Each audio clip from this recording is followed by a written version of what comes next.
वसा जनसेवेचा। महाराष्ट्र दिनानिमित्त बुलढाणा जिल्हा पत्रकार भवन येथे आयोजित कार्यक्रमात 1 मे रोजी सकाळी 7:45 वाजता पत्रकार नितीन शिरसाट यांच्या हस्ते ध्वजारोहण करण्यात आले। महाराष्ट्र दिन तसेच कामगार दिन विविध उपक्रमांनी साजरा केला जातो। त्यानुसार दरवर्षीप्रमाणे यंदाही बुलढाणा जिल्हा पत्रकार संघाकडून ध्वजारोहण कार्यक्रम पार पडला। पत्रकार नितीन शिरसाट यांनी ध्वजारोहण केल्यानंतर थोडक्यात आपले विचार मांडले।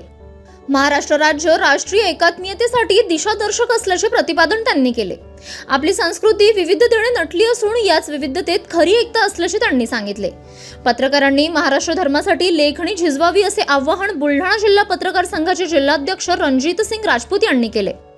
या प्रसंगी पत्रकार राजेश डिडोडकर, चंद्रकांत बर्दे, राजेंद्र काळे, रवी किरण टाकाळकर, जितेंद्र कायस्थ, प्रेमकुमार राठोड, कासिम शेख, दीपक मोरे, डॉक्टर भागवत वसे, अभिषेक वरपे, अजय राजगुरे, विलास सोनुने, अजय काकडे, आकाश भालेराव, आकाश गायकवाड, मृणाल सावडे, सुनीता सावडे, वैशाली राजपूत यासह अनेकांची उपस्थिती होती।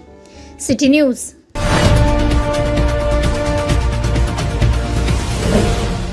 सिटी न्यूज वसा जनसेवेचा।